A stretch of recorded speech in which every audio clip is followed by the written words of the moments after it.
သာသနာတော်နှစ်2553ခုနှစ်ကောဇာတက္ကရာ1381ခုနှစ်နတော်လပြည့်နေ့ရန်ကုန်တိုင်းလမ်းမတော်မြို့နယ်ကိုင်းတန်းလမ်းဗုဒ္ဓဝါလုကစေတီတော်အားဥထိပ်ပန်းဆင်လျက်ဒုတိယအကြိမ်မြောက်ကိုင်းတန်းလမ်းမိသားစုတန်ခါဒါနဆောင်းလောင်းအဖွဲ့၏အနိုင်မဲ့အလူဓမ္မပူဇာအထူးတရားဝဲ၌ဟောကြားအပ်သောစိတ်ဤထွက်ပေါက်များတရားဒေသနာတော်ဒီကနေ့ညဓမ္မသဘင်ခန္ဓာကိုရှင်ဘုန်းတော်သခင်ရှင်တော်မြတ်ဘုရားဤမဟာကရုဏာဂုဏ်ကိုအာယုပြုကာတိကျူဖွဲ့ဆိုအပ်သောဝန္ဒနာပနာမအာတိတဂါထာကိုယေရှုပူဇော်ခြင်းဖြင့်စတင်ကြရအောင်ယောကပကောတိဟိပိယပမေယံကာလံကရွန်တောတိတုကရာနိ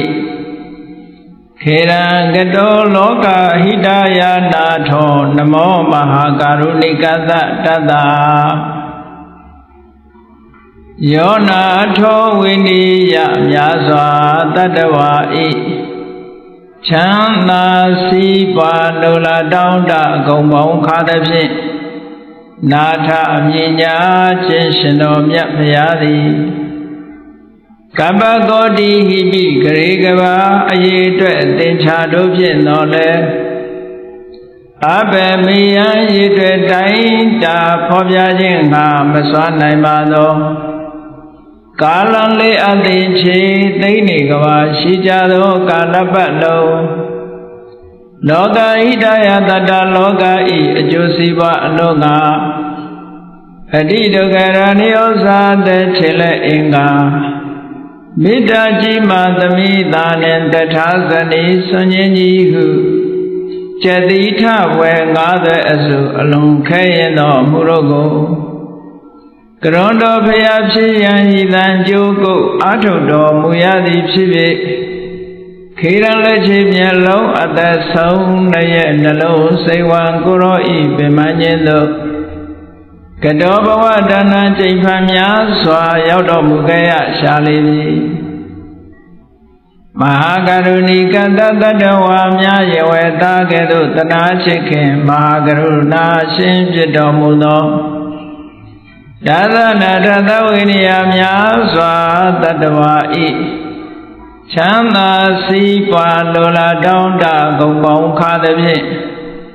နာထမြညာထိုရှင်တော်မြတ်ဘုရားအားနမောယုတိပြောင်းမှန်ကိုလျော်၍ကရောယုကျိုးရှိခိုးခြင်းသည်အထုဘဝတုစင်စစ်မသွေဖြစ်ပါစေတည်း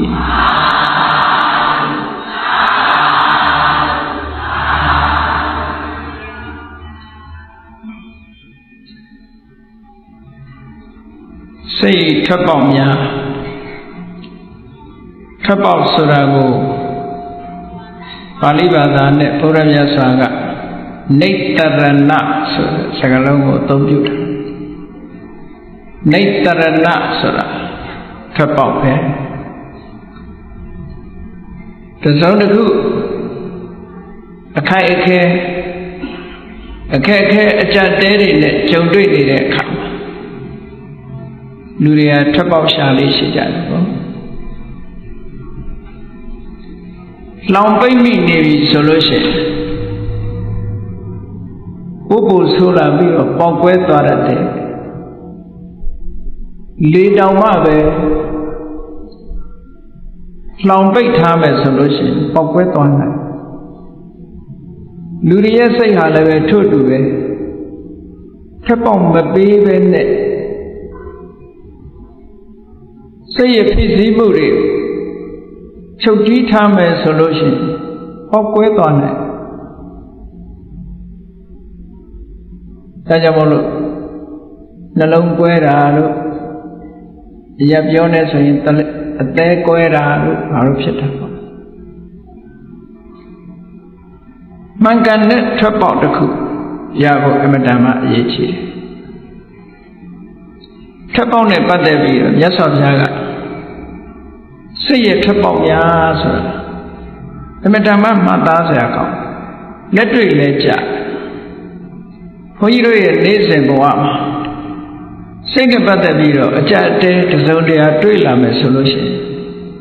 ဟောဒီထွက်ပေါက်များကိုအသုံးချပြီးတော့ဖြစ်ပြောင်းလို့ရနိုင်တယ်နောက်ဆုံးမှာစိတ်ဟာလုံးဝလွတ်မြောက်သွားတဲ့အခြေအနေတစ်ခုရောက်ရှိသွားတယ်လုံးဝလွတ်မြောက်သွားတဲ့အခြေအနေရောက်တဲ့စိတ်ဓာတ်ကလေးဟာဘယ်ခါကာလမှပြန်လည်ပြီးတော့ညစ်နွမ်းလာတဲ့ဆိုတာမရှိဘူးဘယ်ခါကာလမှပြန်လည်ပြီးတော့လှုပ်ရှားလာတာဖိစီးလာတာမရှိတော့ဘူးစိတ်ရဲ့လှုပ်ရှားမှုများကို emotion လို့ခေါ်တယ်စိတ်ရဲ့ဖိစီးမှုတွေကို stress ဒီကနေ့ခေတ်မှာလူတွေဟာကြီးပွားတိုးတက်အောင်ကြိုးစားအားထုတ်ကြတယ်စီးပွားရေးဘက်ကတိုးတက်လာအောင်နိုင်ငံတကာအဆင့်မီအောင်ဟိုလူဒီလူရဲ့အဆင့်တွေမီအောင်လို့ဆိုပြီးတော့ကြိုးစားအားထုတ်လာကြတဲ့အခါလူဘဝလူလောကအသုံးဆောင်တွေဘက်ကလူတွေချမ်းသာလွယ်ကူမှုအတွက်အသုံးပြုစရာတွေဘက်ကအမတန်မှတိုးတက်ကောင်းမွန်လာတယ်ဟောအမတန်မှတိုးတက်ကောင်းမွန်လာဟိုနိုင်ငံဒီနိုင်ငံခရီးသွားဖို့ဆိုလဲတက်တောင်တက်တာအချိန်တူတူနဲ့ရောက်သွားနိုင်တယ်ကိုယ်နိုင်ငံအတွင်းမှာလည်းတနေရာသွားမယ်ဆိုလို့ရှိရင်တက်တာအချိန်တူလေးအတွင်းမှာရောက်ရှိသွားနိုင်ဒီလိုစီးပွားရေးဘက်ကလူတွေရဲ့အသုံးဆောင်ဘက်ကတိုးတက်လာပြီမဲ့လို့စိတ်ရဲ့ဖိစီးမှုတွေကများလာတယ်ဒါလောက်လွယ်ကူပြီးတော့တိုးတက်နေတဲ့ခေတ်ကြီးထဲမှာစိတ်ချမ်းသာမှုတွေပိုတိုးလာသလားလို့ဆိုရင်စိတ်ချမ်းသာမှုကပိုမတိုးစိတ်ရဲ့ဖြစ်စည်းမှုဓာတ်တွေကပိုတိုးလာတယ်အဲ့ဒါဘာကြောင့်လဲလို့ဆိုတာအလေးနဲ့ထားပြီးတော့လေ့လာပြီးတော့ကြည့်တဲ့ဘုရားမြတ်စွာကနိလန်းနေပေးထားတယ်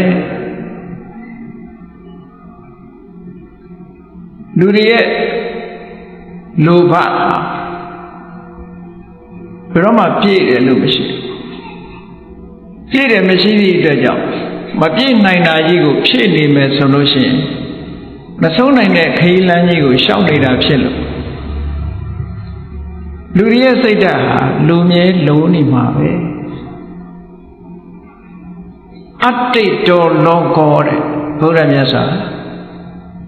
လောကသားတွေဟာဘယ်တော့မှတင်းတိမ်သွားတာမရှိဘူးတဲ့ဘလောက်ပဲဖြည့်စည်းပေးမတင်းတိမ်ဘူးကောင်းတဲ့ကောင်းအောင်တိုးတက်တဲ့တိုးတက်အောင်ဒီလိုပဲကြိုးစားနေမှာပဲလောက်ပဲကြိုးစားထိုကဲ့သို့ကြိုးစားလာသည်မြင့်အမြတ်လူအသုံးဆောင်တွေဘက်ကတိုးတက်လာသည်နဲ့မြတ်လူတွေရဲ့စိတ်ထဲမှာလည်းပဲစိတ်ဖိစီးမှုဆိုတဲ့ဒဏ်ရာဒဏ်ချက်တွေကလည်းပဲတိုးလာတယ်တကဘာလုံးနဲ့ခြုံကြည့်မယ်ဆိုရင်ဒီတိုင်းပဲမြင်ရမယ်ကံကောင်းထောက်မှလို့ဘုရားမြတ်စွာဟောကြားတဲ့တရားဓမ္မတွေကိုနာယူခွင့်ရကြတယ်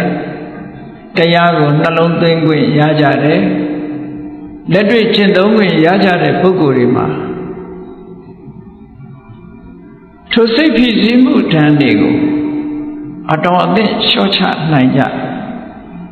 တော်သိလျှော့ချနိုင်ကြလျှော့ချထားတဲ့ဟာလည်းပဲအဝတ္တမမှန်ကန်တဲ့နီးနဲ့လျှော့ချဒီကနေ့ခေတ်မှာ စီးပွားရေးဘက်ကတိုးတက်တယ်လို့ဆိုတဲ့နိုင်ငံအချို့မှာ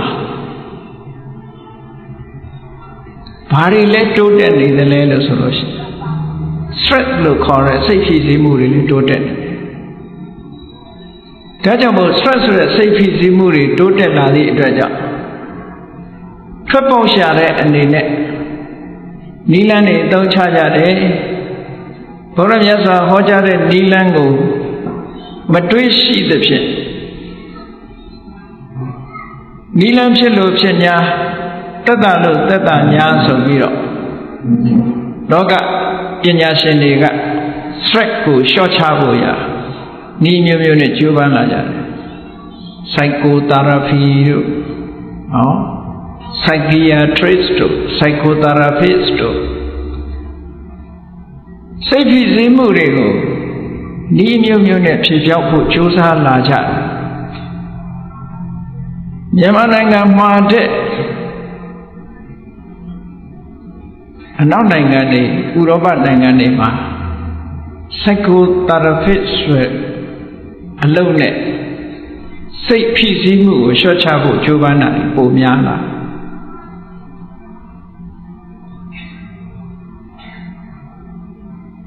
မြန်မာနိုင်ငံမှာကတော့ဘုရားမြတ်စွာဟောကြားတော်မူခဲ့တဲ့တရားတော်တွေကိုဖြန့်ဖြူးပြီးတော့နေကြလို့ထိုကမ္မထာရိပ်တာတွေသွားပြီးတော့စိတ်ငြိမ်းချမ်းမှုကိုယူကြတယ်ဘုရားမြတ်စွာပေးထားတဲ့မှန်ကန်တဲ့အတွေးလေးတွေကစိတ်ဖိစီးမှုကိုကြောကြသွားစေတယ်ကြည်လေဗမာလူမျိုးတွေဟာစိတ်ဖိစီးမှုကိုဘယ်လိုလျှော့ချကြသလဲလူတိုင်းလောက်နီးစဉ်းစားကြတယ်သဗ္ဗိသင်္ခါရအနိစ္စသင်္ခါရတရားဆိုတာမြဲတာမှမဟုတ်ပဲလူဆန္ဒဆိုတာဘယ်ပြည့်နိုင်ပါမလဲဒီအတွေးလေးတွေကဘုရားမြတ်စွာသင်ထားလို့မိမိတို့ရဲ့ရင်ထဲနှလုံးထဲမှာဟိုပကန်းခေတ်ကစပြီးတော့မြန်မာနိုင်ငံကိုရောက်ရှိပြီးတော့ထွန်းကားခဲ့တဲ့မြန်မာလူမျိုးတွေရဲ့သွေးသားထဲမှာစိတ်ဝင်လာတဲ့ဘုရားရဲ့အဆုံးအမတွေပဲအဲ့ဒီဘုရားရဲ့အဆုံးအမတွေကိုမိဘဆွေမျိုးတွေရဲ့အစဉ်ဆက်ကနေပြီးတော့ဇာဘူးနာဝရှိလာကြတယ်သင်္ခါရဆိုတာမမြဲဘူးဘယ်ရာပဲဖြစ်ဖြစ်ကိုယ်ဆန္ဒအတိုင်းမဖြစ်ဘူးဒါတွေကအနတ္တသဘောတရားတွေပဲဆိုတဲ့အတွေးလေးတွေနဲ့စိတ်ဖြစ်စီမှုတွေကိုလျှော့ချတဲ့နည်းလေးတွေရနေကြအဲ့ဒီလိုစိတ်ဖြစ်စီမှုတွေကိုလျှော့ချရနေသည့်အတွက်ကြောင့်အထိုက်လျောက်စိတ်ရဲ့ထွက်ပေါက်တွေဆိုတာမြန်မာလူမျိုးတွေကတွေးရှိနေကြဒါအမြဲတမ်းကောင်းတဲ့အခွင့်ကောင်းကြီးတစ်ခုလို့လူတိုင်းကအသိမှတ်ပြုတယ်မှာပြုမှာတချို့နိုင်ငံသားတွေကမြန်မာပြည်လာတယ်လာရင်ကနေအကဲခတ်နိုင်ငံခြားမှာနေစဉ်တုန်းကသို့မဟုတ်ရဝေးကနေပြီးတော့သူတို့မြန်မာလူမျိုးတွေအကြောင်းတစ်မျိုးမြင်ထားမြန်မာလူမျိုးတွေရဲ့အကြောင်းကိုအဝေးသတင်းအရာတစ်မျိုးမြင်ကြဒီရောက်လာတဲ့အခါမြန်မာလူမျိုးတွေဟာပြုံးရွှင်နဲ့ပျော်ရွှင်မျက်နှာကြည်လင်းနဲ့နေကြထိုင်ကြပေါ့ပါနေကြထိုင်ကြသွားကြလာကြစားကြတာမြင်တော့သူတို့စိတ်ထဲမှာမဝေခွဲနိုင်ဘူးဘာကြောင့်မြန်မာလူမျိုးတွေရဲ့မျက်နှာတွေဟာရှင်လန်းနေရတယ်လဲဘာကြောင့်မြန်မာလူမျိုးတွေရဲ့စိတ်ဓာတ်တွေဟာကြည်လင်အေးမြနေရတယ်လဲဆိုတာအကြောင်းရင်းကိုမသိလို့ရှိရင်သူတို့ဖြေရှင်းနိုင်မှာမဟုတ်ဘူးတကယ်ကတော့ဘုရားမြတ်စွာရဲ့တရားဓမ္မအရေးအောင်မြန်မာလူတွေမျိုးတွေဟာစိတ်ရဲ့ထွက်ပေါက်တွေကိုအထိုက်အလျောက်ရရှိနေကြလို့ပဲလို့ဆိုတာသေးသေးချာချာစဉ်းစားကြည့်ရင်သိနိုင်ပါတယ်ဒါ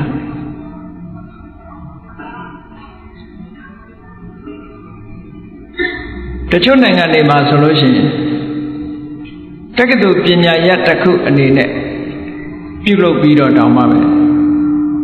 စိတ်ရဖြစ်စည်းမှုတန်တွေကိုရှော့ချမှုဆိုတာပညာရဲ့တစ်ခုအနေနဲ့သင်နေကြအဲ့ဒါကိုဘယ်လိုခေါ်တော့အင်္ဂလိပ်လိုတို့က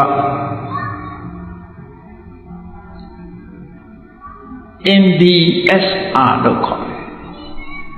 တယ်တကယ်တော့မှာ psychology နဲ့ပတ်သက်ပြီးတော့သင်ကြားတဲ့အထက်မှာအခုက modern education မှာဒါပါတကယ်တော့ပညာရပ်တစ်ခုအနေနဲ့ပို့ချတယ်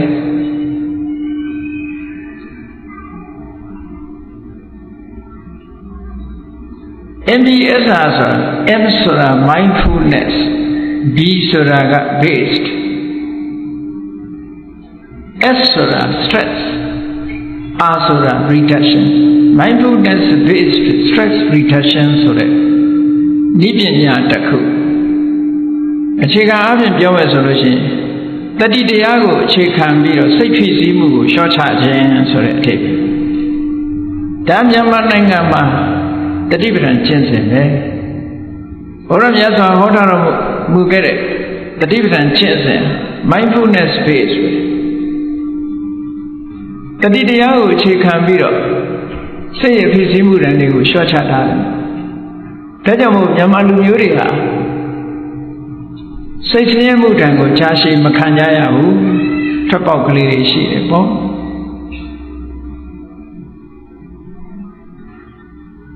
မှန်ကန်တဲ့ထွက်ပေါက်ကလေးတွေမြတ်စွာဘုရားဟောထားတာရှိဆိုင်ရာထွက်ပေါက်ကလေးတွေရှိအမတန်ကြီးမားတဲ့အဆောက်အဦကြီးတစ်ခုလူတွေအများပြားစုယုံရောက်ရှိနိုင်တဲ့အဆောက်အဦတစ်ခုစူပါမားကတ်ကြီးတို့လိုလေဆိပ်အဆောက်အဦကြီးတို့လိုဒီလိုကြီးမားတဲ့အဆောက်အဦကြီးတွေမှာ exit ဆိုတာလေးတွေရှိတယ်လင်ညာနဲ့ခရီးသွားတဲ့ပုဂ္ဂိုလ်တွေလည်းတွေ့ကြပါလိမ့်မယ်မတော်တဆအန္တရာယ်ကျုံလာလို့ရှိရင်ထွက်ပေါက်ဆိုတာ exit ဆိုတာလေးတွေပြတယ်စိတ်ဓာတ်ရေးရနဲ့ပတ်သက်လာလို့ရှိရင်လည်းပဲစိတ်ဆိုတာအာယုံရဲ့ဖြစ်စည်းမှုတွေပေါ်မှာဆင်ញင်သုံးသပ်မှုဖြေပြောင်းနိုင်မှုထွက်ပေါက်မရဘူးဆိုလို့ရှိရင်စိတ်ဖြစ်စည်းမှုတွေများလာတတ်တယ်အဲ့ဒီလိုများတဲ့အခါမှာမှန်ကန်တဲ့ထွက်ပေါက်ကလေးတွေရအောင်ရှိဖို့လိုအပ်တယ်အဲ့ဒါကြောင့်လို့ဒီကနေ့စိတ်ရဲ့ထွက်ပေါက်များလို့ဆိုရတယ်စိတ်ဆိုတဲ့နေရာမှာစိတ်ရဲ့ထွက်ပေါက်ဟာဘယ်မှာရှာရမှာတော့စိတ်မှာပဲပြန်ရှာအစာအုပ်ကြီးတစ်ခုရောက်နေတဲ့ပုဂ္ဂိုလ်ထိုအစာအုပ်တွေကထွက်ချင်လို့ရှိရင် exit ဆိုတာကိုရှာရအဲ့ဒီထွက်ပေါက်ကနေထွက်ရအဲ့ဒါလိုပဲစိတ်ဖြစ်စည်းမှုကြောင့်စိတ်ထဲမှာအကျဉ်းချက်တွေဖြစ်ပေါ်နေတယ်ဖြစ်ပေါ်နေလို့ရှိရင်ဘယ်လိုလုပ်ပြီးဒီအကြက်အတဲကထွက်မလဲလို့ဆိုတာစိတ်ထဲမှာပဲပြန်ရှာပေါ့ဒါကြောင့်မလို့စိတ်ရထွက်ပေါက်များဆိုတာဘုန်းကြီးတို့တွေလေ့ကျင့်ထားကြရမှာဖြစ်တယ်ပေါ့အဲ့ဒီလေ့ကျင့်ထားဖို့စိတ်ရထွက်ပေါက်တွေနဲ့ပတ်သက်ပြီးမြတ်စွာဘုရားကနိတ္တာရဏိယဆိုတဲ့တုတ်မှာ6မျိုးဟောထားတာရှိတယ်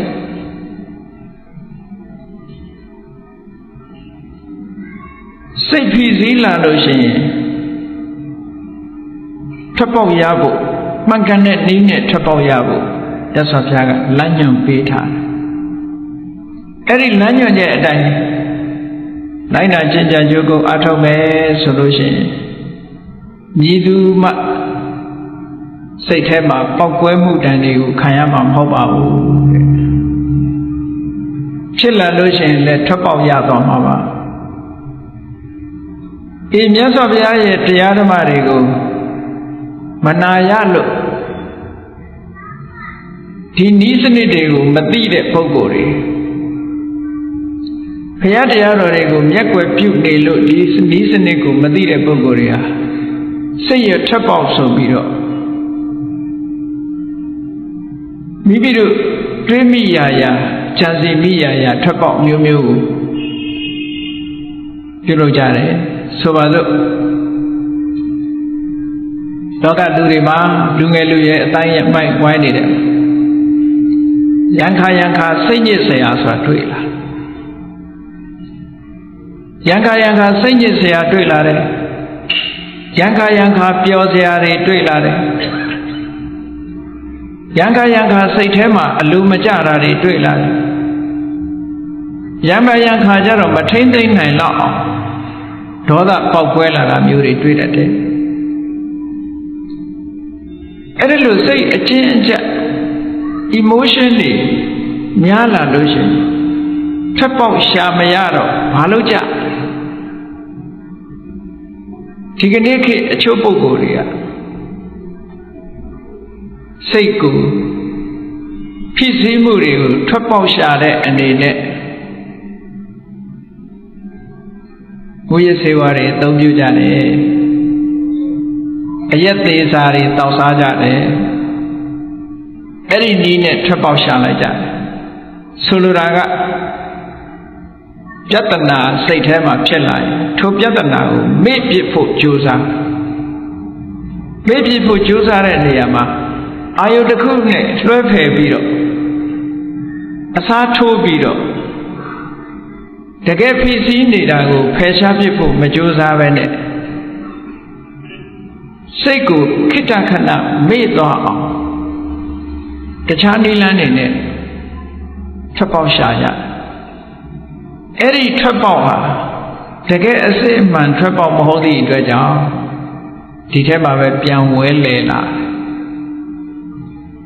တကယ်ငြိမ်းချမ်းတဲ့အပြင်ကိုမရောက်မသွားပဲနဲ့အတွင်းထဲမှာတဝဲလဲလဲနဲ့ထွက်ပေါက်ရှာရင်နဲ့ဒုက္ခရောက်သွားကြအကျဉ်းချက်တွေပိုများလာယတနာတစ်ခုကနေနှစ်ခုဖြစ်လာတယ်နှစ်ခုကနေသုံးခုဖြစ်လာတယ်ဒီကနေ့ထွက်ပေါက်ကိုမှန်ကန်ထွက်ပေါက်ကိုမရှာနိုင်ဘူးဆိုလို့ရှိရင်ဒီလိုပဲပြဿနာတက်တာ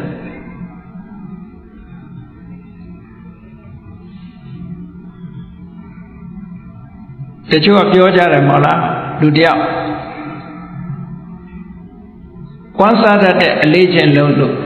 ကွမ်းဆွဲသွားတယ်ကွမ်းဆွဲသွားတာနဲ့ဘာနဲ့ဖြတ်ရမလဲလို့စဉ်းစားတယ်ထွက်ပေါက်ရှာတာပဲဒါကွမ်းကမဖြတ်နိုင်ဘူးမဖြတ်နိုင်တဲ့အတွက်ကြောင့်ဘာနဲ့အစားထိုးလို့ဆိုဆေးလိမ့်နဲ့အစားထိုးကွမ်းစားတာပြတ်ချင်လို့ဆေးလိမ့်နဲ့အစားထိုးတဲ့အခါကျတော့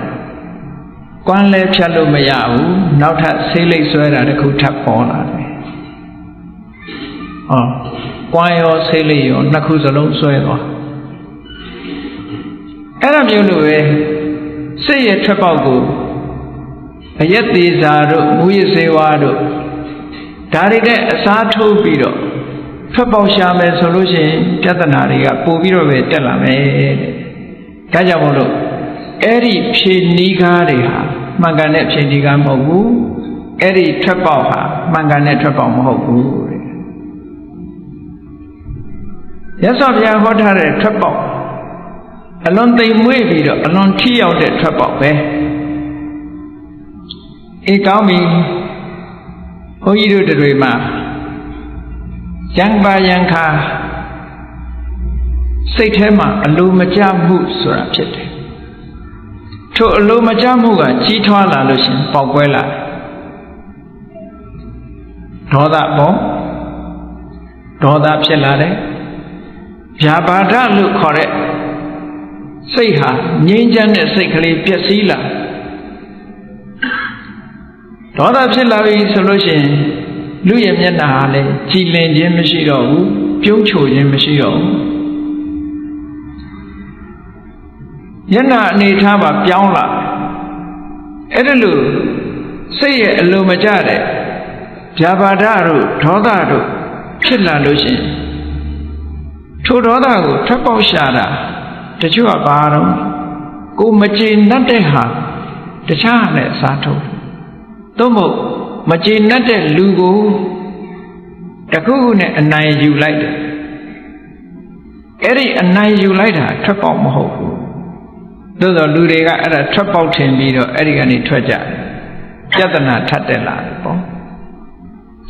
မြတ်စွာဘုရားကအေးစိတ်ထဲမှာအလိုမကျတဲ့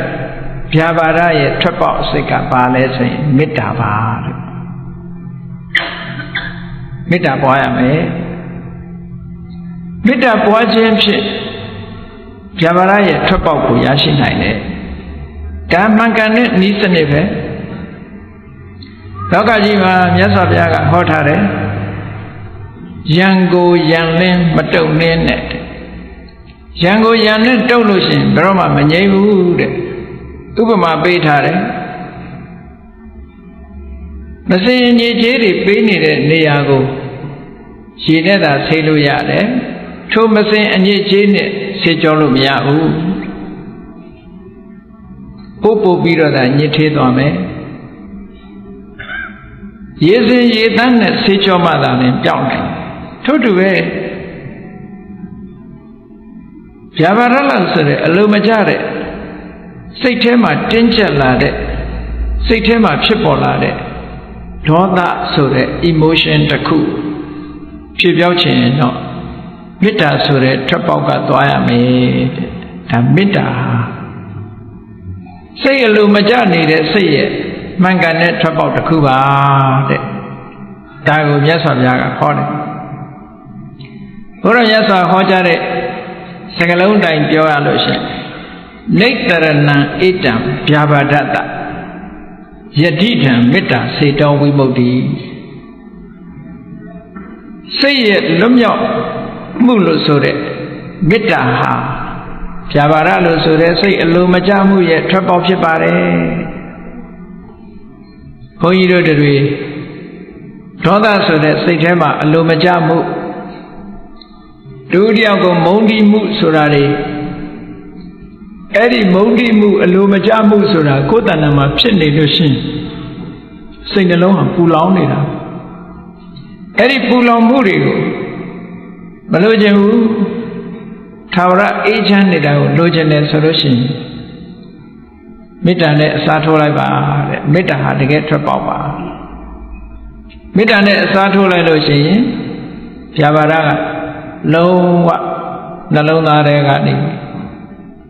ယက်တည်နိုင်စွာမရှိတော့ဘူးတဲ့ဒါကြောင့်မို့ဒီနည်းစနစ်ဟာအမတန်မှလွန်ခဲ့တဲ့နှစ်ပေါင်း2500ကမြတ်စွာဘုရားကဟောထားခဲ့တဲ့လက်တွေ့ကျင့်သုံးရမယ့်နည်းစနစ်တစ်ခုဖြစ်ပါတယ်မေတ္တာဆိုတဲ့နေရာမှာမေတ္တာရဲ့စွမ်းရည်တတ္တိတွေကအစဉ်စဉ်ရှိတယ်ဆိုတာကိုတတိထားဖို့တော့လိုတယ်ပေါ့အရာထဲမှာပြောနေတဲ့တာမန်မေတ္တာတူမေတ္တာတူမှာဆိုတာအခြေခံမေတ္တာလေးအဆင့်နဲ့မကဘူးထိုအခြေခံမေတ္တာလည်းလိုအပ်ပါတယ်ထိုအခြေခံမေတ္တာတဲ့ပို့ပြီးတော့စွမ်းအားထက်တဲ့မေတ္တာဆိုတာလေ့ကျင့်ယူမှရတယ်ပေါ့မလေ့ကျင့်လို့ရှိရင်အာမကောင်းဒါရမှန်တယ်လူခန္ဓာကိုယ်တန်ဆွမ်းဖို့အတွက်ဘာလို့ physical exercise လုပ်ရ physical exercise လုပ်ရတယ်အပြေးသမားတွေပြေးရတယ်ဘောလုံးသမားတွေလေ့ကျင့်ရတယ် physical exercise လုပ်ရဘယ်ဟာပဲဖြစ်ဖြစ်လေ့ကျင့်ခံယူရထို့တူပဲမေတ္တာတွေစွမ်းအားထက်လောက်လေ့ကျင့်ခံယူဖို့လိုတယ်တဲ့မေတ္တာကို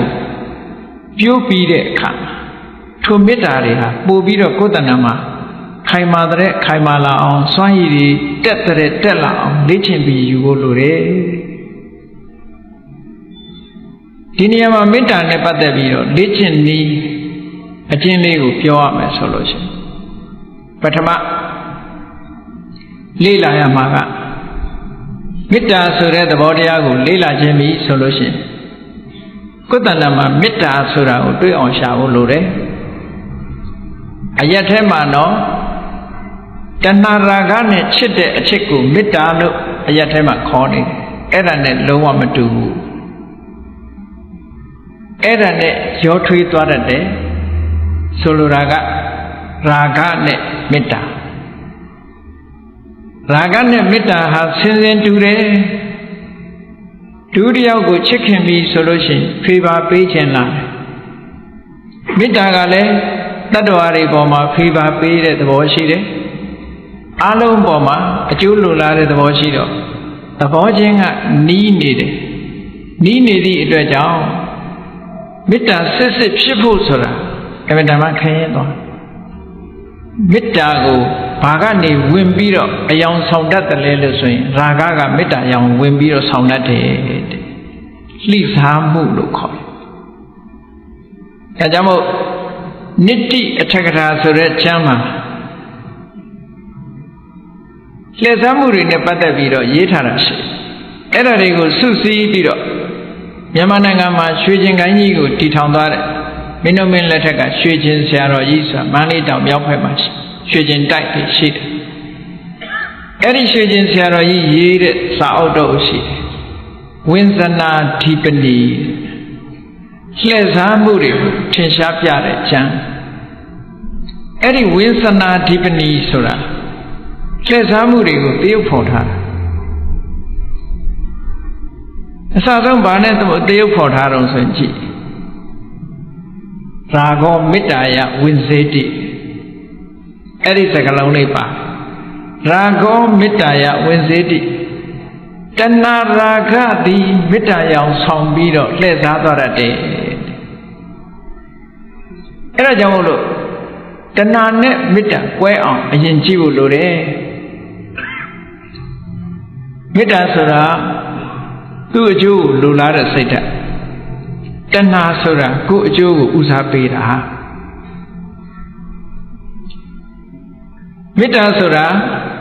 ဆွန့်လွတ်နိုင်တယ်တွေ့တာမနေဘူးတဏှာကမဆွန့်လွတ်နိုင်ဘူး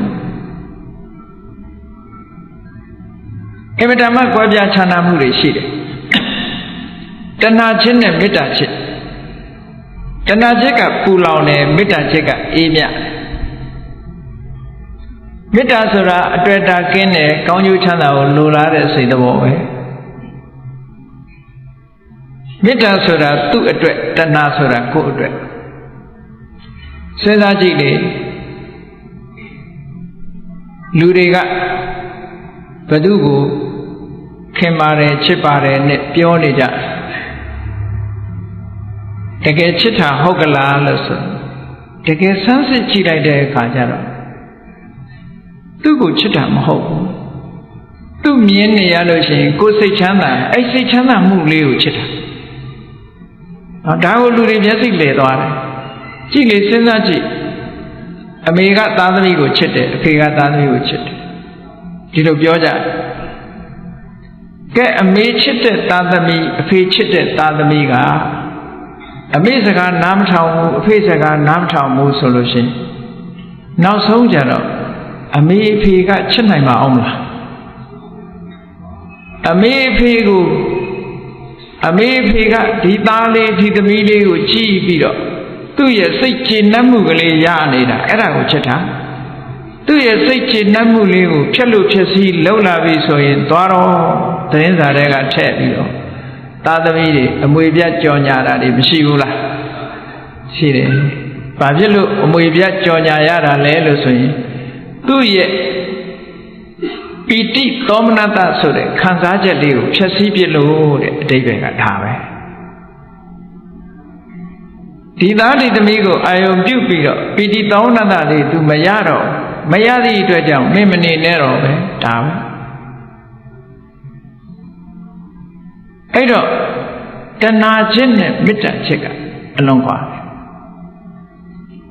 မေတ္တာချက်ဆိုတာဒါမျိုးမဟုတ်ဘူး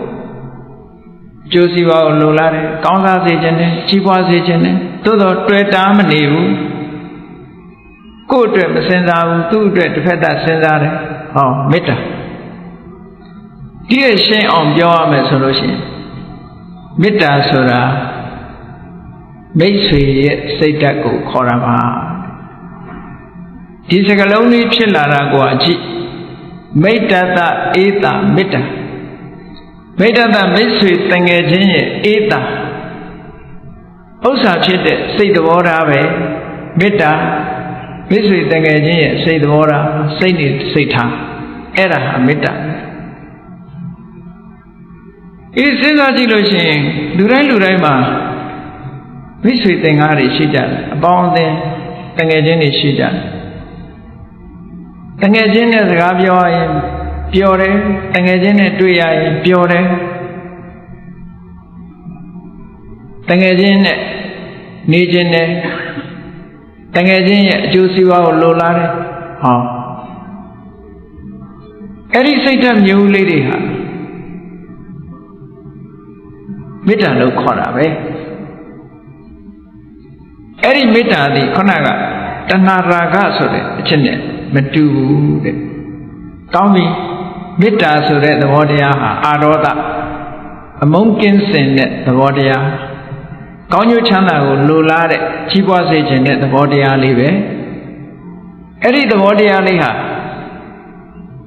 မိမိရဲ့တဏ္ဍာမှာပင်ကိုယ်ကရှိနေပေမဲ့လို့လေ့ကျင့်ပေးမှအစွမ်းထက်မယ်မလေ့ကျင့်ရင်အစွမ်းမထက်ဘူးအဲ့တော့မေတ္တာဆိုတဲ့သဘောတရားကိုဘာနဲ့လေ့ကျင့်ရအာယုန်နဲ့ပဲလေ့ကျင့်စိတ်တစ်ခုကိုထက်မြက်လာအောင်လေ့ကျင့်ရင်အာယုန်နဲ့လေ့ကျင့်ဓာတ်ထက်အောင်ဘာနဲ့လုပ်ရကြောက်နဲ့သွေးရတယ်ကြောက်ပေါ်တင်ပြီးတော့သွေးမှဓာတ်ထက်တယ်ထို့တူပဲဒီမေတ္တာစိတ်ဓာတ်လေးဟာခိုင်မာကြီးထွားလာအောင်ဘာနဲ့လုပ်အာယုန်နဲ့လုပ်ပေးရမယ်အာယုန်ပေါ်တင်ပြီးတော့လေ့ကျင့်ရမေတ္တာလေ့ကျင့်ခန်းကိုဘုန်းကြီးတို့ဝိသုဒ္ဓိမေကျမ်းကြီးမှာရှင်းရှင်းလင်းလင်းရေးထားတာရှိတယ်မေတ္တာကိုလေ့ကျင့်ခန်းလုပ်တဲ့အနည်းတစ်ခုနာမကုသိုလ်ရာယုံပို့တဲ့မေတ္တာမျိုးမဟုတ်ဘူးတာမန်ကုသိုလ်ရာယုံပို့တဲ့မေတ္တာကတော့သဗ္ဗိတ္တအဝိရာဟောတုနဲ့ဆိုတာပေါ့ဘုရားရှိခိုးရင်လည်းမေတ္တာပို့တာပဲလေတတ္တဝါတွေချမ်းသာကြပါစေအဲ့ဒီဟာမျိုးကိုပြောတာမဟုတ်ဘူးမေတ္တာလေ့ကျင့်ခန်းဝင်ပြီဆိုတာ meditation အလုပ်ကိုလုပ်အောင်မှာပြောတာ meditation ပုံစံနဲ့မေတ္တာကိုအာယုန်နဲ့လေ့ကျင့်အာယုန်ဆိုတာဘာလဲတတ္တဝါမိတ်ဆွေတငယ်ချင်းတက်ရှိတတ္တဝါနဲ့လေ့ကျင့်ရမယ်တည်သွားတဲ့လူနဲ့မလေ့ကျင့်လို့မရဘူးဒီဘဝမှာလက်ရှိနေတဲ့ပုဂ္ဂိုလ်နဲ့လေ့ကျင့်ရမယ်ကောင်းပြီလေ့ကျင့်မယ်ဆိုလို့ရှိရင်ပုဂ္ဂိုလ်ရွေးချယ်ရလိမ့်မယ်နံပါတ်1အသက်ရှင်စေပုဂ္ဂိုလ်တည်တဲ့ပုဂ္ဂိုလ်နှစ်ဦးရှိတဲ့ထင်မယ်တည်တဲ့ပုဂ္ဂိုလ်မရွေးနဲ့ဘယ်တော့မှမအောင်ဘူးတည်သွားပြီးတဲ့ပုဂ္ဂိုလ်ပေါ်မှာမေတ္တာမပို့နဲ့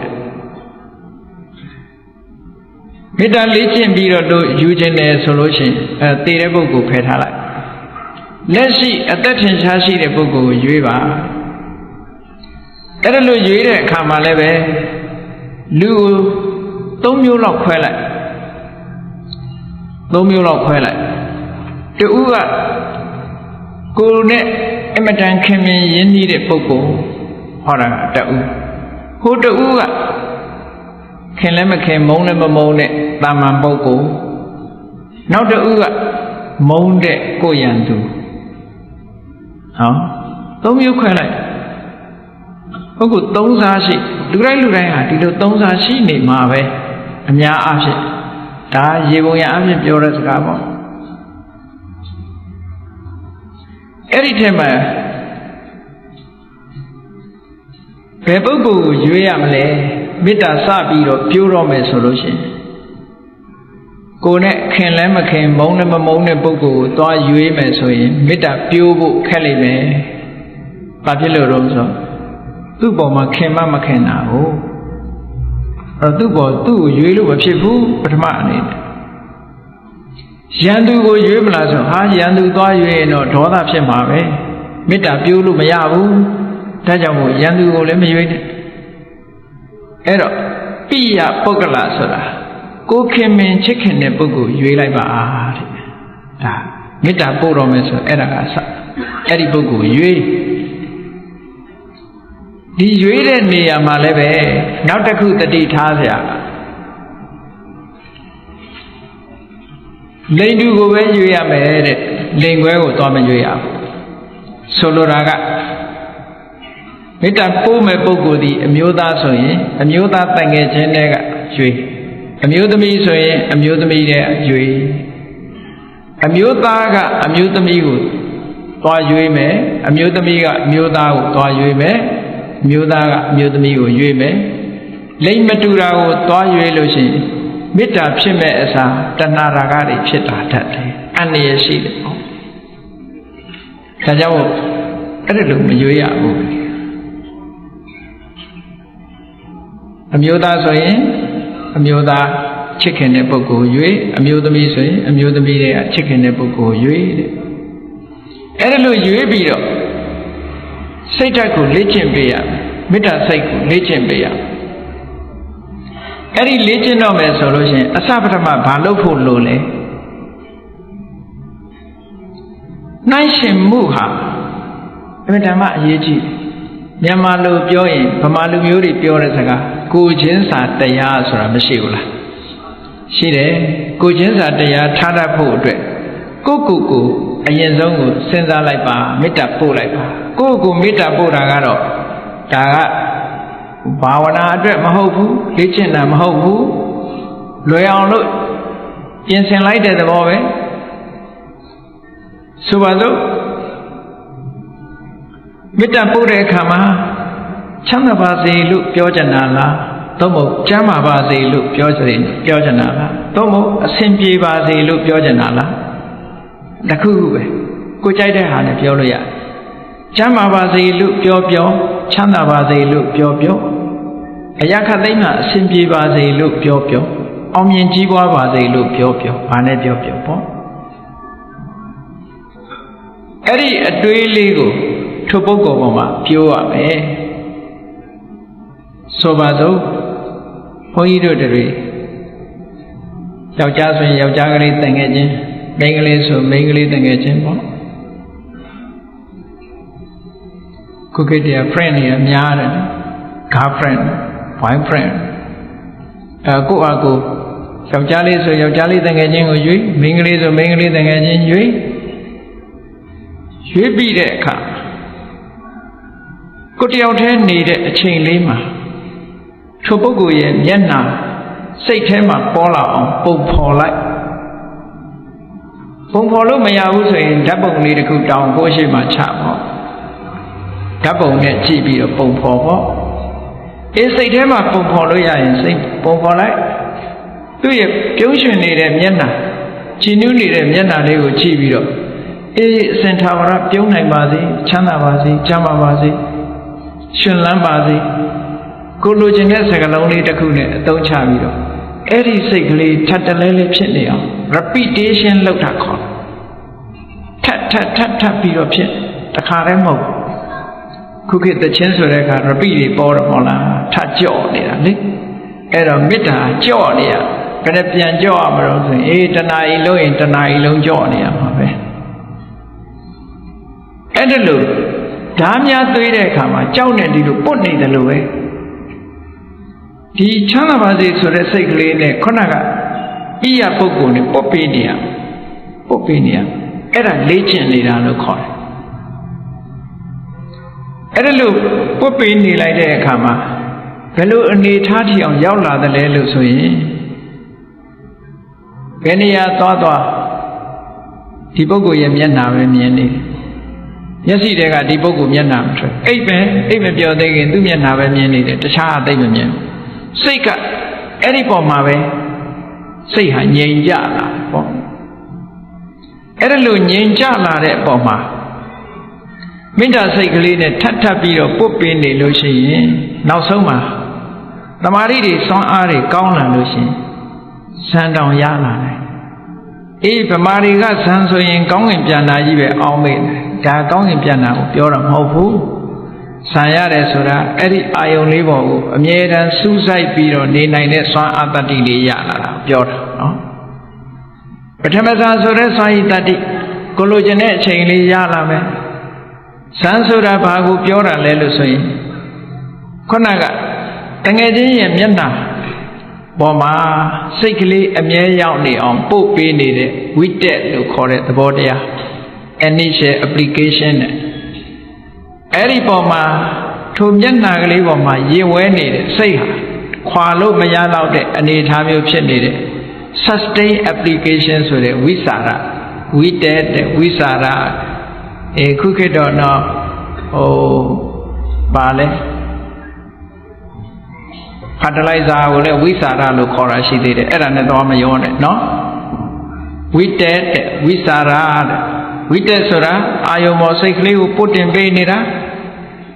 wisara sura ayo le ne sai ne kwa ma taw aung lou saung pe ni de thabo eri ayo le ne sai chit nat nida piti sai chit nat de lo sai the ma ngyain chan nida dukha eri ayo le sai ka khwa lo ma ya da ka ekakata eri 5 ခုဟာဟန်ချက်ညင်ကြီးအလုံးလုံးနေပြီဆိုလို့ရှိရင်ပထမဇန်လို့ခေါ်တယ်ပထမဇန်ရပေါ့တကယ်ချင်းရဲ့မျက်နှာလေးပေါ်မှာအလုံးလုံးနေပြီချမ်းသာပါစေရှင်လန်းပါစေကျမ်းမာပါစေဆိုတဲ့စိတ်ဓာတ်ကလေးပွားပြီးတော့အလုံးလုံးနေအဲ့ဒီအလုံးလုံးနေလို့ရှိရင်ခုနကအင်္ဂါရက်တိပြည့်စုံလိုက်ပထမဇန်ပဲဒီတဲ့ဆွမ်းအားမြင့်လိုက်တဲ့အခါကျတော့တွေးနေเสียမလိုဘူးဝိတက်ဆိုတာမလိုတော့ပဲနဲ့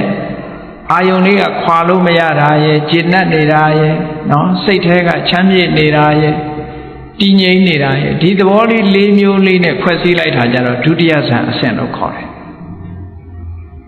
နောက်တစ်ခါဒီတဲ့တမာတိစွမ်းအားတွေမြင့်လိုက်တဲ့အခါကျတော့အာယုန်မှာ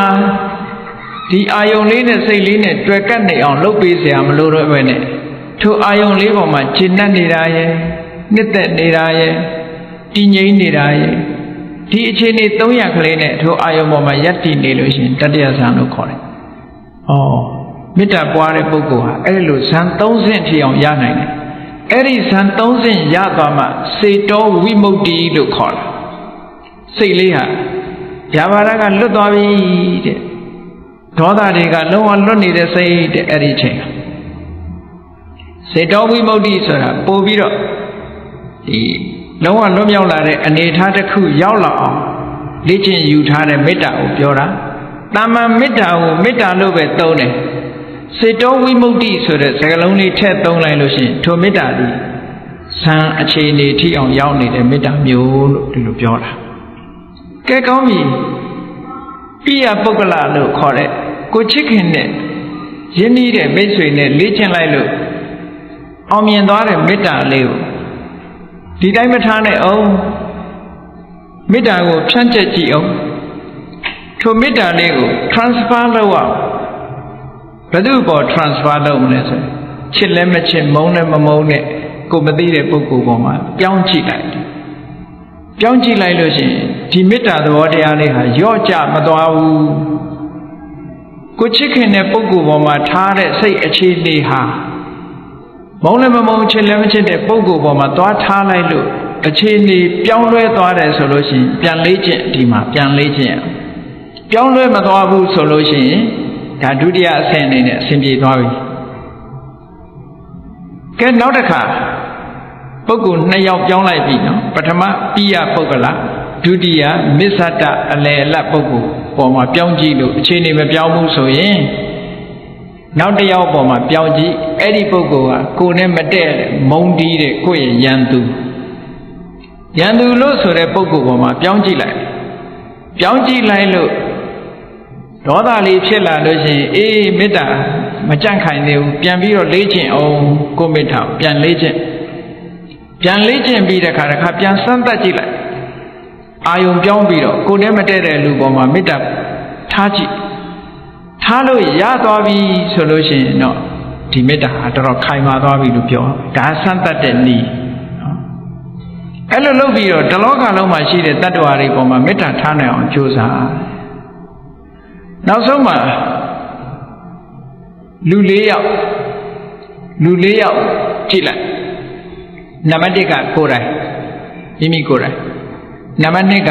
ကိုချစ်ခင်တဲ့ပုဂ္ဂိုလ်နံပါတ်3ကချစ်လည်းမချစ်မုန်းလည်းမမုန်းတဲ့တာမန်ပုဂ္ဂိုလ်နံပါတ်4ကယန္တုအဲ့ဒီပုဂ္ဂိုလ်၄ယောက်ထိုပုဂ္ဂိုလ်၄ယောက်သည်အပိုင်းအခြားတွေလူဆိုတာကိုပိုချစ်တတ်တယ်နော် ကိုကိုချစ်တတ်တယ်အဲ့ဒီ၄ယောက်ကိုရန်သူလို့လည်းမမြင်တော့ကိုလို့လည်းမမြင်တော့ဘူးကိုမိတ်ဆွေလို့လည်းမမြင်တော့ဘူးဟုတ်လားကိုနဲ့မသိတဲ့ပုဂ္ဂိုလ်လို့လည်းမမြင်တော့ဘူးကိုရန်သူလို့လည်းမမြင်တော့ဘူးအားလုံးဒီ၄ယောက်စလုံးဟာတစ်မျိုးတည်းတစ်ခုတည်းမြင်သွားပြီဆိုလို့ရှိရင်ဒီလူရဲ့မေတ္တာဟာအစွမ်းထက်ဆုံးအဆင့်ရောက်သွားပြီပေါ့အဲ့ဒါကိုဥပမာလေးတစ်ခုပေးထားတယ်နော်ဒီပုဂ္ဂိုလ်၄ယောက်ကိုဆိုပါစို့ရှင်းတော့ကလူကိုတတ်ပြီးတော့ရစ်ပူဇော်တဲ့အလေးထားရှိတယ်တောထဲမှာနေတဲ့ယဟန်တွေဒီလိုပဲရစ်ပူဇော်တာခံလိုက်ရတာမျိုးတွေရှိတယ်အဲ့ဒီမှာလာပြီးတော့တောင်းမယ်ရစ်ပူဇော်ဖို့အတွက်တယောက်လိုက်ခဲ့ပါဟောတယောက်လိုက်ခဲ့ပါဆိုလို့ရှိရင်အဲ့မှာနေနေတာကမိမိကိုယ်တိုင်ရဲ့ကိုယ်မိတ်ဆွေရဲ့တာမန်ပုဂ္ဂိုလ်တယောက်ရဲ့ကိုယ်နဲ့မတည့်တဲ့ပုဂ္ဂိုလ်တယောက်၄ယောက်ရှိတယ်အဲ့၄ယောက်ထဲကနေဘယ်သူပေးမလဲဘုန်းကြီးတို့စဉ်းစားကြည့်ကြတယောက်တော့လိုက်ရမှာဘယ်သူပေးမလဲကိုယ်စိတ်ထဲဘယ်သူပေးမလဲဟောသူတို့၃ယောက်တော့နေပါစေငါပဲအနစ်နာခံလိုက်ပါမယ်ဆိုရင်ကိုယ့်ကိုယ်ပေါ်မှာမေတ္တာပြတ်တယ်ရောက်တယ်ဟောသူ့မေတ္တာမဟုတ်သေးဘူးမမျှတာဘူးလို့ပြောအဲ့လိုမဟုတ်ဘဲနဲ့ငါနဲ့မတည့်တဲ့ကောင်လိုက်သွားဆိုလို့ရှိရင်ဟာရန်သူပေါ်မှာအမုန်းစိတ်မပြောင်းသေးတာပဲအဲ့ဒီ၄ယောက်စလုံးကိုတယောက်မှမပေးနိုင်ဘူးအားလုံးဟာတူတူပဲဖြစ်နေတယ်ဘယ်သူ့ကိုမှရွေးလို့မရတော့ဘူးဆိုလို့ရှိရင်အဲ့ဒီမေတ္တာဟာကန့်တတ်ချက်တည်ကြော်ဖြတ်သွားတဲ့အမတန်ခိုင်မာတဲ့မေတ္တာတရားဖြစ်သွားပြီလို့ဒီလိုဆိုတာအဲ့ဒါလိုလေ့ကျင့်ပြီးတဲ့အခါမှာတလောကလုံးမှာရှိတဲ့တ attva တွေပေါ်မှာမေတ္တာတရားကိုဖြန့်ကျက်ပြီးတော့နေမယ်ဆိုလို့ရှိရင်ဒေါသဆိုတာလုံးဝလာလို့မရတော့ဘူးတဲ့နောက်ဆုံးမှာထိုမေတ္တာကိုအခြေခံပြီးတဲ့အခါမှာဘာလို့ထိုမေတ္တာစိတ်ဓာတ်မှာပါတဲ့သဘာဝတရားတွေကိုရှုမှတ်ဆင်ခြင်ပွားများအထောက်လိုက်ထိုမေတ္တာနဲ့ရှင်ပြီးတော့ဖြစ်ပေါ်လာတဲ့စိတ်အခြေအနေတွေကနန္တရားထိုမေတ္တာရဲ့တရားနှလုံးသားကရုပ်တရားဟောရုပ်နဲ့နာနဲ့ဒီနှမျိုးရှိတယ်ဆိုတာကိုသဘောပေါက်လာလို့ရှိရင်ဒါဝိပဿနာလမ်းကြောင်းပဲစဝင်လာတာပဲသမထကနေဝိပဿနာပြောင်းတယ်လို့ခေါ်တယ်မေတ္တာစိတ်ဓာတ်ကိုရှုတာဟာနန္တရားကိုရှုတာထိုမေတ္တာစိတ်ဓာတ်ရဲ့တရားမြည်ရာနှလုံးသားရုပ်တရားတွေကိုရှုတာကရုပ်ကိုရှုတာဟောရုပ်နဲ့နာနဲ့ကွဲသွားပြီဆိုရင်နာမရူပပရိစ္ဆေဒညာအဲ့ဒီယုံနာနှစ်ခုကွဲသွားပြီးတဲ့အခါဒီယုတ်ထီနံတွေဟာဘာကြောင့်ဖြစ်တာတုံးလို့အကြောင်းတရားကိုလေ့လာသုံးသပ်နိုင်တဲ့အသိဉာဏ်တစ်မျိုးထပ်ဆင့်ရလာပြီဆိုရင်ပစ္စယပရိက္ခဉာဏ်အဲ့ဒီဉာဏ်နှမျိုးကိုအခြေခံပြီးတော့ဒီယုံနာဓမ္မသင်္ခါရတွေနဲ့အသိဉာဏ်လေးနဲ့ဆက်ပြီးတော့အလုပ်လုပ်သွားတဲ့အခါမှာမမြဲတဲ့သဘောတွေတွေ့လာတယ်ဖြစ်ပြီးပြတ်သွားတဲ့သဘောတွေတွေ့တယ်ဖြစ်ပြမှုတွေကအမြဲတမ်းနှိမ့်ဆက်နေတဲ့ဒုက္ခသဘောတွေတွေ့လာတယ်မဖြစ်ရအောင်မပြည့်ရအောင်ကိုယ်မှာစွမ်းရင်တတ္တိတွေမရှိဘူးဆိုတာသိလာတဲ့ကိုယ်ဆန္ဒအတိုင်းမဖြစ်ဘူးဆိုတာသိလာတဲ့အနတ္တသဘောတွေပေါ်လာတယ်အဲ့ဒါလို့မေတ္တာနဲ့ပတ်သက်ပြီးတော့ယုတ်တရားနတ်တရားတွေပေါ်မှာ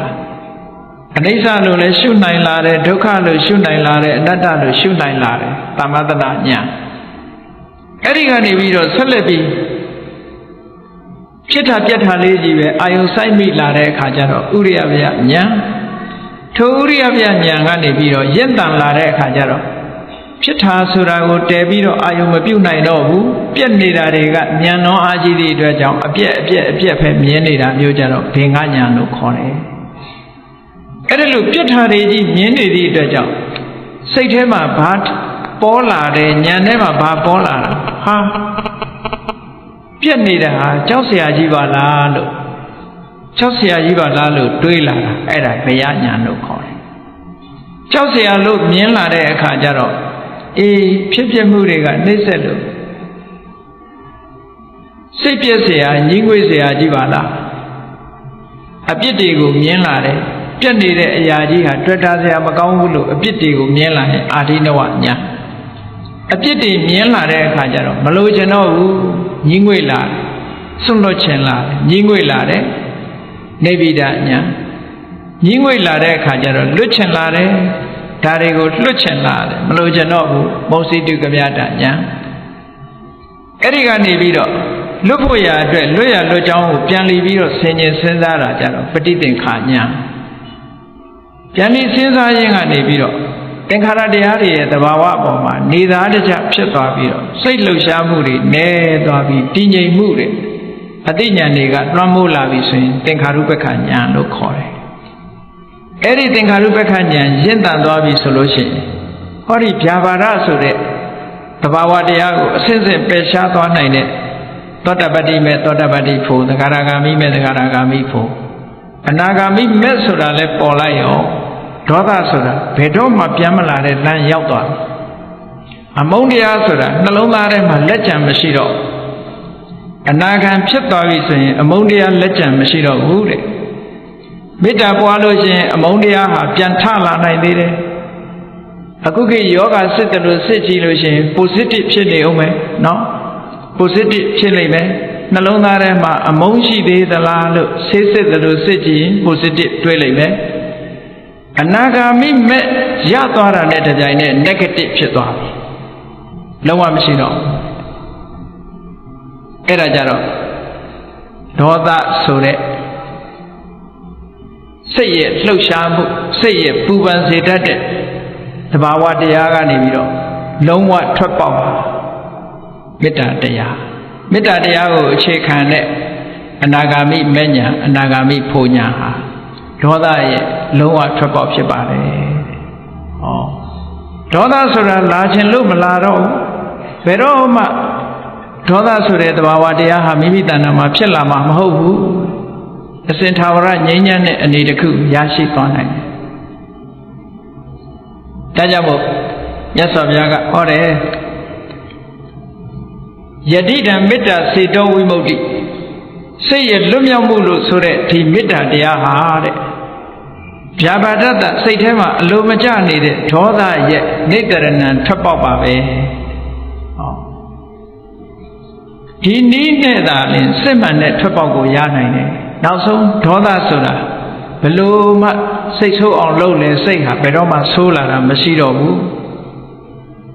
ဘုန်းကြီးတို့တွေစဉ်းစားကြည့်ဗျာပါဒဆိုတဲ့ဒေါသလူတိုင်းဖြစ်ဖူးကြတယ်ဖြစ်တဲ့အချိန်မှာဘလို့ခံစားရသလဲစိတ်တည်ငြိမ်နေမှုတွေလုံးဝပျက်စီးသွားတယ်နှလုံးခုန်မှုတွေပြင်းထန်လာတယ်မျက်နှာတွေနီရဲလာတယ်သွေးခုန်မှုတွေပြောင်းလဲလာတယ်နှလုံးကနေလှုပ်ဆော်လာသည့်အတွက်ကြောင့်ဘာဖြစ်လဲနှုတ်ခမ်းကအတန်ကမဟုတ်တဲ့အတန်တွေမဟုတ်တဲ့စကားတွေပြောလာတယ်လက်ကလည်းပဲအန္တရာယ်ပြုမဲ့အမှုမျိုးတွေဖြစ်လာတယ်ဟောဒေါသရဲ့ဆွမ်းဆောင်မှုတွေပဲအဲ့ဒီလိုဒေါသဆိုတဲ့အမုန်းတရားဟာနှလုံးသားထဲမှာလုံးဝမကြမ်းအောင်ဖြည့်ရှင်းပြလိုက်နိုင်တာဒါထွက်ပေါက်အစစ်ပေါ့ဒါကိုဆိုလိုတယ်မြတ်စွာဘုရားကိုရောမြတ်အေးထို့တူပဲနောက်ထပ်ထွက်ပေါက်တစ်ခုကဘာလဲ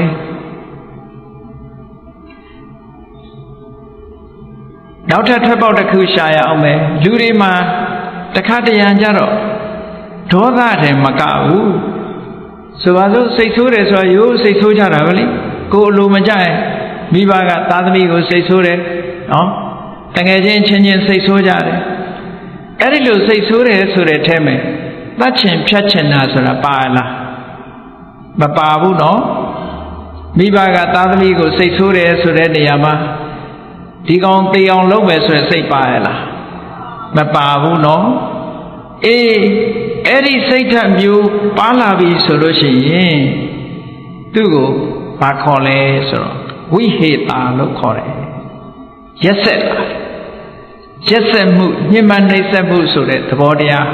စိတ်ဓာတ်ထဲမှာဖြစ်ပေါ်လာတတ်တယ်တဲ့ဘုန်းကြီးတို့တွေဒေါသကိုမထိန်းတဲ့အခါမှာ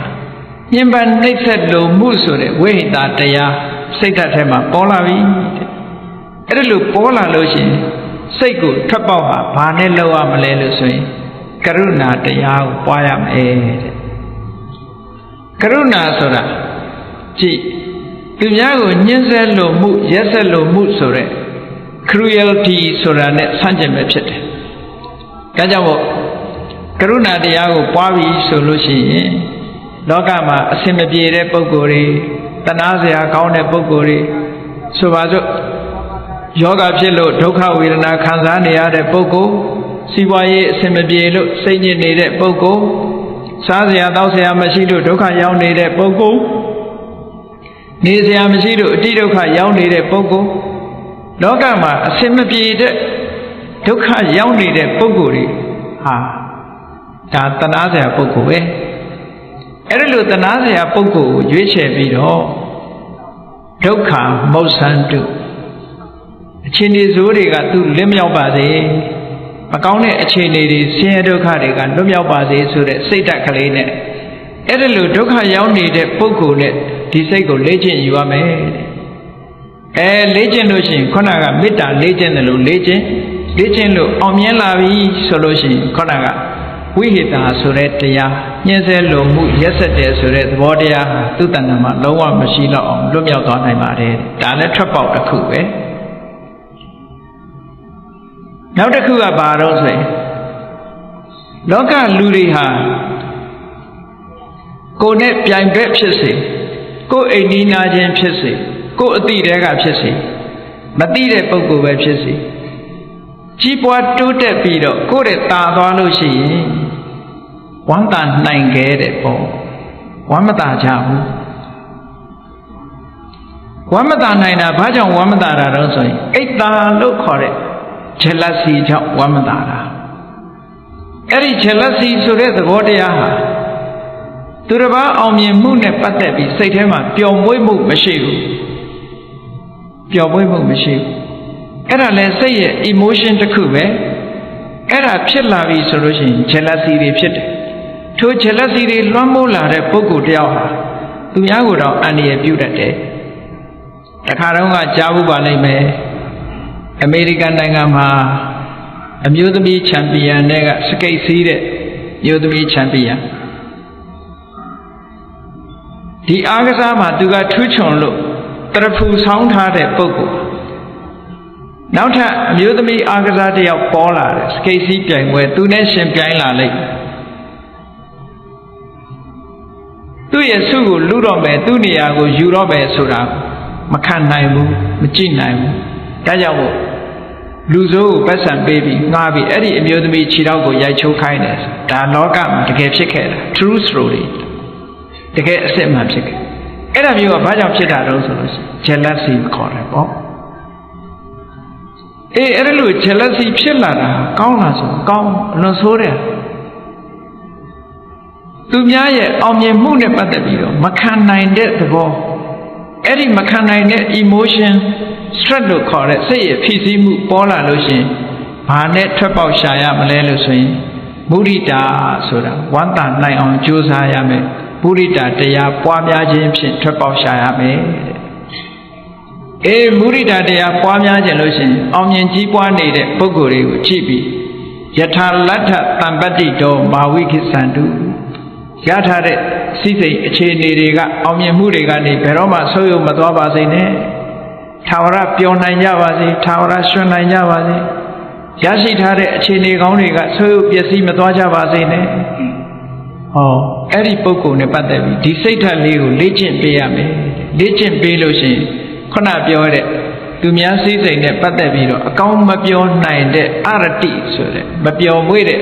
စိတ်ရဲ့ဆန့်ကျင်နေတဲ့သဘောတရားတစ်ခုရဲ့ထွက်ပေါက်ရပါမှာဖြစ်ပါတယ်ဒါမုဒိတာထွက်ပေါက်နောက်တစ်ခုကဘာလဲလို့ဆိုလို့ရှိရင်လူတွေမှာချစ်ချင်းမုန်းချင်းဆိုတာရှိတယ်ချစ်ရင်ချစ်မယ်မချစ်ရင်မုန်းမယ်ချစ်ချင်းမုန်းချင်းဆိုတာအစွန်းနှစ်ခုပဲစိတ်ဓာတ်မှာ balance မဖြစ်လို့အစွန်းနှစ်ခုရောက်နေတဲ့စိတ်ဓာတ်အဲ့ဒီအစွန်းထွက်နေတဲ့စိတ်ဓာတ်ကလွတ်မြောက်ခြင်းလို့ရှိရင်ဘာလို့ရမလဲဆိုရင်ဥပိ္ပခပွားနိုင်ရမယ်ဥပိ္ပခဆိုတာဘယ်လိုပွားတာလဲတဗ္ဗေတတ္တာကမ္မတကတတ္တဝါဆိုတာသူကံနဲ့သူလာတာစဉ်းစားပြီးတော့ချစ်ချင်းကိုလည်းရှော့မယ်မုန်းချင်းကိုလည်းရှော့ချစ်ချင်းမုန်းချင်းထိုနှမျိုးလုံးမပါဘဲနဲ့တည်ငြိမ်တဲ့သဘာဝတရားတစ်ခုကိုဥပိ္ပခလို့ခေါ်တယ်ဒီကနေ့အရာထဲမှာတော့ ဥပိ္ပခာဆိုတာကိုမတဲ့လို့မခေါ်တဲ့ပုဂ္ဂိုလ်ဥပိ္ပခာလို့ဥပိ္ပခာရှုတယ်လို့ပြောနေကြအဲ့ဒီအဓိပ္ပာယ်မဟုတ်ဘူးဥပိ္ပခာကအလွန်မွန်မြတ်တယ်ချက်ချင်းမုန်းခြင်းဆိုတဲ့အစွန်းဘက်ကိုမရှိစေဘဲနဲ့တိမှတ်တည်ငြိမ်တဲ့သဘောထားဒါကြောင့်လို့ equanimity လို့အင်္ဂလိပ်လိုပြန် equanimity ဆိုတာစိတ်ရဲ့တည်ငြိမ်မှုအဲ့ဒီတည်ငြိမ်မှုကစိတ်မတည်ငြိမ်တဲ့ emotion လို့ဆိုတဲ့ရာဂတို့ဒေါသတို့ရဲ့ထွက်ပေါက်ပဲရာဂရဲ့ထွက်ပေါက်ဒါကြောင့်မို့မြတ်စွာဘုရားကဥပိ္ပခာဆိုတဲ့စေတောဝိမု ക്തി ဟာရာဂရဲ့ထွက်ပေါက်ပါဟောဒီလိုဟောထားတာရှိဒါကြောင့်မို့အဲ့ဒါကိုလည်းပဲလေ့ကျင့်ပွားများခြင်းဖြင့်မိမိတို့ရဲ့မှန်ကန်တဲ့ထွက်ပေါက်တစ်ခုကိုရရှိနိုင်တာဖြစ်တယ်နောက်တစ်ခုကတော့ဝိပဿနာကျင့်စဉ်နဲ့ပတ်သက်လာတယ်ဘုန်းကြီးတို့တွေမှာအရာခတ်သိမ်းကိုကြည့်လိုက်တာနဲ့တပြိုင်နက်ကိုပဲဖြစ်စေကိုယ့်ရဲ့ပတ်ဝန်းကျင်ကိုပဲဖြစ်စေနိစ္စထာဝရလို့ထင်နေကြရဲတယ်ဆိုတဲ့အတွေးကြီးတွေရှိနေကြဝိပဿနာတရားကိုကျင့်ကြံကြိုးကိုအထုတ်လိုက်ပြီဆိုလို့ရှိရင်စက္ကန့်မလတ်ပြောင်းလဲနေတဲ့သဘောတရားတွေပြောင်းလဲပျက်စီးနေတဲ့အရာတွေကိုတွေ့မြင်လာပြီဆိုလို့ရှိရင်ခုနမြဲတယ်ဆိုတဲ့အတွေးတွေကိုလျှော့ချနိုင်သွားတယ်ပေါ့အဲ့ဒီမြဲတယ်ဆိုတဲ့ဟာကိုနိစ္စနမိတ်မြဲတယ်လို့ယူဆနိုင်တဲ့အရေးအယောင်ဟာတခုမှမရှိဘူးဝိပဿနာဉာဏ်ရင့်တန်လာတဲ့ဘလဝဝိပဿနာအားကောင်းတဲ့ဝိပဿနာတရားတစ်ခုဟာခုနတုန်းကမြဲတယ်လို့ထင်တဲ့အရေးအယောင်တွေကိုထင်မြင်ယူဆနေတဲ့စိတ်ရဲ့ထွက်ပေါက်တစ်ခုပဲဝိပဿနာတရားကိုကျင့်ကြံကြိုးကိုအထုတ်ခြင်းဖြင့်မြဲတယ်ဆိုတဲ့အရေးအယောင်တွေကိုဖယ်ရှားပြစ်နိုင်ပြီးတော့စင်ထာဝရမမြဲဘူးဆိုတဲ့အမှန်အကန်ကိုမြင်လာနိုင်ပါတယ်ဒါကအလွန်အဆင့်မြင့်တဲ့ထွက်ပေါက်တစ်ခုပါအဲ့ဒီထွက်ပေါက်ရထားပြီဆိုလို့ရှိရင်တောကဆိုတာနည်းသွားမယ်တွေ့တာမှုတွေဆိုတာလျှော့ချနိုင်လာမယ်ဒီလိုနောက်ဆုံးထွက်ပေါက်တစ်ခုကတော့ဘာလဲလို့ဆိုလို့ရှိရင်ငါဆိုတဲ့မာနပဲလောကမှာဒီမာနဆိုတာလေးကကျမ်းနေတယ်မာနဆိုတာကိုယ့်ရဲ့အည်အသွေးပေါ်မှာအခြေစိုက်ထားပြီးတော့ဖြစ်ပေါ်နေတဲ့သဘောတရားတစ်ခုကိုယ့်ရဲ့အည်အချင်းကိုအခြေစိုက်ပြီးတော့ဖြစ်ပေါ်ထားတာဒါကိုစာပေကအတ္တမိမာနလို့ပြောတယ်မာနဆိုတာဟာသူများတဲ့ตาတယ်လို့ပြောမှမာနမဟုတ်ဘူးကိုယ်စိတ်ထဲမှာကိုဟာကဆိုပါစို့လူတွေမှာဖြစ်တတ်တယ်လေဆိုပါစို့အဘိဓမ္မာတရားဟောလို့ရှင်ငါနားမလည်ပါဘူးကွာနားလိုက်နိုင်မှာမဟုတ်ပါဘူးတို့နဲ့မမှီပါဘူးလို့အဲ့ဒါလို့တွေးတာလဲမာနပဲနှိမ့်ချတဲ့မာနပဲဟေးဒါလေးကတော့ငါအတွက်လွယ်လွယ်လေးပဲလို့သွားတွေးလို့ရှင်လေဒါလည်းသူ့အရေးချင်းပေါ်တွေးတာဖြစ်တဲ့အတွက်ကြောင့်ဒါလည်းမာနပဲအဲ့ဒီလိုမာနမျိုးတွေဟာတရားတို့တရားမြတ်ရဖို့ရအတွက်ကြတော့အဟံတာတစ်ခုဖြစ်တယ်ပေါ့ဒါကြောင့်မို့အဲ့ဒီအဟံတာဆိုတဲ့ကိုယ့်ရဲ့အည်ချင်းပေါ်မှာအားကိုးပြီးတော့ဖြစ်ပေါ်နေတဲ့အထင်တွေကိုပျောက်သွားဖို့ရအတွက်ကတော့ခုနဝိပဿနာကျင့်စဉ်ကျင့်ပြီးနောက်ဆုံးယဟန္တာပုဂ္ဂိုလ်ဘဝရောက်သွားလို့ရတ္တမေရတ္တဖို့ရသွားပြီဆိုလို့ရှိရင်တော့ခုနကပြောတဲ့ကိုယ့်ရဲ့အည်အသွေးပေါ်မှာအထင်ရောက်တဲ့မာနတရားဟာလုံးဝရှင်းသွားပါလိမ့်မယ်အဲ့ဒါကမာနတရားရဲ့ထွက်ပေါက်ပါဟောအဲ့ဒါလို့မြတ်စွာဘုရားသခင်ကိုရောမြတ်ကနိတ္တရဏဓာတုတုတ်မှာ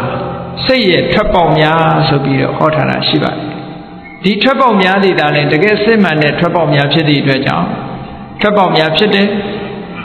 ဒုတရားများဟာလက်တွေ့လေ့လာကျင့်သုံးနိုင်မယ်ဆိုရင်ဒီထွက်ပေါက်တွေဟာကိုယ်တိုင်သိရှိနိုင်တဲ့ထွက်ပေါက်မျိုးတွေဖြစ်တယ်ဒါကြောင့်မို့တရားချစ်ခင်သူတော်စင်ပြိဿအပေါင်းတို့သည်ဘုရားမြတ်စွာဟောကြားတော်မူခဲ့တဲ့စိတ်ရဲ့ထွက်ပေါက်များကိုလက်တွေ့ချအသုံးချပြီးတော့မိမိတို့ရဲ့စိတ်ထဲမှာအကျဉ်းကျတွေ့လာတဲ့ဒေါသဆိုတဲ့ emotion တွေနော်ဝိဟိတဆိုတဲ့ emotion တွေအရတိမပြောင်းမွေ့နိုင်တဲ့ emotion တွေရာဂဆိုတဲ့တတ်မဲ့တဲ့ emotion တွေသင်္ခါရတရားတွေနဲ့ပတ်သက်ပြီးတော့မြဲတယ်ဆိုတဲ့အထင်နမိတ်တွေကိုထင်းနေတဲ့အည်အသွေးပေါ်မှာအခြေပြုပြီးတော့ထားတဲ့မာနတွေအဲ့ဒီ emotion တရားတွေရဲ့ထွက်ပေါက် ကိုတကယ်လုံးဝလွတ်မြောက်နိုင်တဲ့ထွက်ပေါက်တွေဟာမေတ္တာတို့ကရုဏာတို့မုဒိတာတို့ဥပိ္ပခာတို့ဝိပဿနာနဲ့အရဟတမေဉာဏ်များတာဖြစ်တယ်လို့ဘုရားမြတ်စွာဟောကြားတော်မူခဲ့တာဖြစ်ပါတယ်။ဒါကြောင့်မို့တရားချက်ကသူတော်စင်ပြိဿတို့သည်အစစ်စစ်မိမိတို့တဏ္ဍာမှာလေ့ကျင့်ယူခြင်းဖြင့်အဆိုပါတရားတွေဟာလူတိုင်းနဲ့သက်ဆိုင်ပြီးတော့ရနိုင်တဲ့တရားတွေဖြစ်တဲ့အကြောင်းကိုယ်တိုင်သိရှိနားလည်ပြီးတော့မိမိတို့မှာထွက်ပေါက်ကိုမှန်ကန်တဲ့နိလန်းနဲ့ရအောင်ရှာခြင်းဖြင့်ထာဝရငြိမ်းတဲ့အငြိမ့်တက်ကိုကိုယ်စီကိုယ်ငှမျက်မှောက်ပြုနိုင်ကြပါစေကုန်သတည်း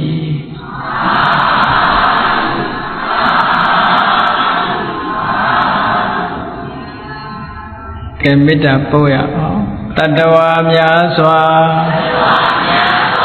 ဘေးရန်ကွာချမ်းသာကြပါစေတတ္တဝါများစွာဘေးရန်ကွာချမ်းသာကြပါစေမေတ္တာရေချမ်းသွန်ငါဖြံ